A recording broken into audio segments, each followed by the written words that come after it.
नमस्कार, आप सभी का बहुत बहुत स्वागत है दोस्त। आज की वीडियो में हम जानेंगे कि हमें घर बनाते समय कौन सी स्टील का उपयोग कहां पर करना चाहिए। तो चलिए एक एक करके फुल इन्फॉर्मेशन आप सभी से शेयर करते हैं कि घर का फाउंडेशन बनाते समय हमें कितने एमएम की स्टील का उपयोग करना चाहिए, प्लिंथ बीम बनाते समय हमें कितनी मोटी स्टील लगानी चाहिए, और कॉलम बनाते समय हमें कितनी और कितनी मोटी स्टील का उपयोग करना चाहिए, और इसके साथ साथ स्लैब हो गया, स्लैब बीम हो गया, लिंटर हो गया, ये सब बनाते समय हमें कितनी मोटी स्टील का उपयोग करना चाहिए। इस वीडियो में हम आपसे एक एक करके फुल इन्फॉर्मेशन शेयर करेंगे। तो चलिए वीडियो की शुरुआत करते हैं। वीडियो की शुरुआत करने से पहले आप सभी से बस छोटी सी रिक्वेस्ट है कि प्लीज़ वीडियो को लाइक करके चैनल को सब्सक्राइब कर लीजिए, जिससे हम आगे भी मिलते रहे। तो सबसे पहले यदि हम घर के फाउंडेशन की बात करें तो आप देख सकते हैं कि घर के फाउंडेशन का जाल कुछ इस तरीके से बनाया जाता है, और यहाँ पर क्वेश्चन उठता है कि हमें जाल को बनाते समय कितने एमएम की स्टील का उपयोग करना चाहिए।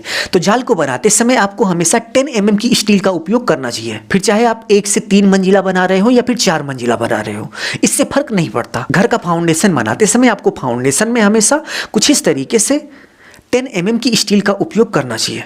फाउंडेशन के बाद कुछ इस तरीके से प्लिंथ बीम बनाया जाता है। तो प्लिंथ बीम बनाते समय हमें कितने एमएम की स्टील का उपयोग करना चाहिए। तो यदि आप इस तरीके से प्लिंथ बीम बनवाने वाले हो तो प्लिंथ बीम में आपको 12 एमएम यानी कि 12 एमएम की स्टील का उपयोग करना चाहिए। और 12 एमएम की स्टील को हम 4 सूता सरिया बोलते हैं। बहुत सारे लोग मिस्त्री हमेशा आपने सुना होगा कि वो बात करते हैं कि 3 सूता की सरिया यहाँ पर लगेगा, 4 सूता की सरिया यहाँ पर लगेगा।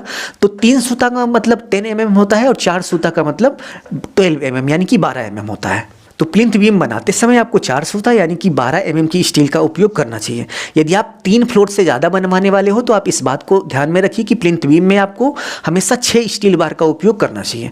यदि आप 1 से 2 फ्लोर बनवाने वाले हो यानी कि ground floor, first floor, third floor, यदि आप इतना बनाने वाले हो तो आप ये मान के चलिए कि आप 12 एमएम की 4 स्टील बार उपयोग करना है, आपको किसी भी तरीके की दिक्कत नहीं आएगी। नेक्स्ट यदि हम कॉलम की बात करें तो आप देख सकते हैं कि कॉलम बनाते समय कुछ इस तरीके से कॉलम का स्टील जाल बांधा जाता है। तो यहाँ पर क्वेश्चन उठता है कि कॉलम बनाते समय हमें कितने एमएम की स्टील का उपयोग करना चाहिए। तो कॉलम बनाते समय आपको 12 एमएम की स्टील का उपयोग करना चाहिए। यदि आप नॉर्मल रहने के लिए घर बना रहे हैं 1 से 3 फ्लोर का, तो उस सिचुएशन में घर बनाते समय आपको कॉलम में 12 एमएम यानी कि 12 एमएम की स्टील का उपयोग करना चाहिए। और यदि आप 2 फ्लोर बना रहे हैं तो उस सिचुएशन में आप 4 स्टील बार लगाएंगे।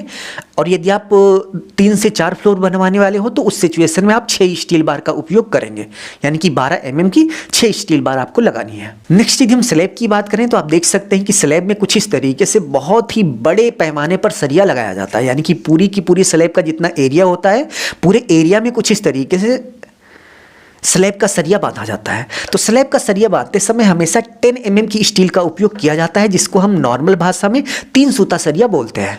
और इसके साथ साथ आप देख सकते हैं कि स्लैब में कुछ इस तरीके से स्लैब बीम होती है। तो स्लैब बीम की जो मेन स्टील बार होती है उसमें हमें 12 एमएम की स्टील का उपयोग करना चाहिए। जैसा कि आप यहाँ पर देख सकते हैं कि स्लैब में जो कि स्लैब बीम में जो स्टील यानी कि मेन स्टील बार लगी है वो 12 एमएम की है।